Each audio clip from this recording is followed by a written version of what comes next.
Hello दोस्तों, मैं प्रकाश पंवार। हमारा कानून हमारी समझ से हमने पिछले 2 बार में देखा कि भरण पोषण में पत्नी के अलावा माँ बाप भी प्राप्त करने के अधिकारी होते हैं। अब हम ये देखेंगे कौन से बच्चे हैं जो भरण पोषण प्राप्त करने के अधिकारी हैं। सामान्य रूप से जो नाबालिग बच्चे होते हैं, है ना, वे बच्चे माँ बाप से भरण पोषण प्राप्त करने के अधिकारी होते हैं और माँ बाप का ये कर्तव्य भी होता है कि बच्चों को भरण पोषण कराएं। जब तक वे वयस्कता की उम्र प्राप्त कर अपने किसी रोजगार को शुरू नहीं कर लेते हैं, तब तक माँ बाप भरण पोषण करने के लिए दायित्वाधीन होते हैं। ऐसे बच्चे भी भरण पोषण प्राप्त करने के लिए जो मानसिक रूप से अस्वस्थ हों, अपाहिज हों, जो अपना भरण पोषण करने में सक्षम नहीं हों, वे अवयस्क बच्चे भी भरण पोषण प्राप्त करने के अधिकारी होते हैं अपने माँ बाप से और उनके माँ बाप को भरण पोषण करना। दूसरा, बच्चे धर्मज भी हो सकते हैं, अधर्मज भी हो सकते हैं, पर दोनों ही बच्चे भरण पोषण के लिए अपने पिता से माता से भरण पोषण प्राप्त करने के लिए अधिकारी होते हैं। जब तक वे वयस्क होकर सक्षमता प्राप्त न कर लें, तब तक वे भरण पोषण प्राप्त करने के अधिकारी होते हैं। इसमें उनको भरण पोषण शिक्षा दीक्षा कराने की जवाबदारी माँ बाप की होती है और सामान्य रूप से माँ बाप करवाते हैं। कई लोग घरों में नहीं करवाते हैं, तो वे अगर चाहें तो कानून के माध्यम से भी ये व्यवस्था करवा सकते हैं। ऐसी विवाहित महिला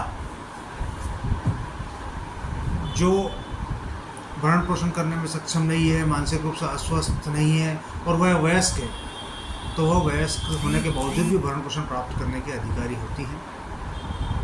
जिनका विवाह ना हुआ हो, जो अपने माँ बाप पे ही आश्रित हों, तो उनको वयस्कता प्राप्त होने के बाद भी भरण पोषण प्राप्त करने का उनको अधिकार रहता है और उन्हें भरण पोषण प्रदान करना न्यायालय का कर्तव्य होता है और न्यायालय उनको दिलवाता है अपने माँ बाप के माध्यम से। ऐसी महिला जो विवाहित नहीं है और वयस्क है, जैसा आपको बताया, तो वो भी अपना भरण पोषण प्राप्त करने के लिए न्यायालय के माध्यम से भी प्राप्त कर सकती है।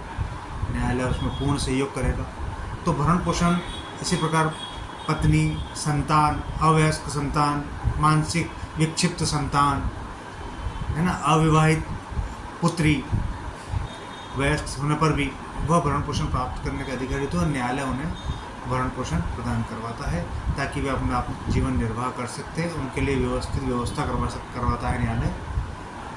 तो भरण पोषण सामान्य रूप से इन लोगों को प्राप्त करने का अधिकारी है और न्यायालय के माध्यम से दंड प्रक्रिया संहिता में धारा 125 के अंतर्गत वे आवेदन करके अपना भरण पोषण प्राप्त कर सकते हैं और उन्हें न्यायालय पूर्ण रूप से सहयोग करते हुए ऐसा आदेश पारित करेगा जिसमें उनको भरण पोषण प्राप्त हो सकता है और उन्हें भरण पोषण मिलना चाहिए।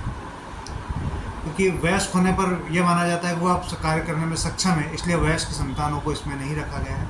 वयस्क होने पर बच्चा स्वयं अपना भरण पोषण कर सकता है और वो सक्षमता से कर सकता है।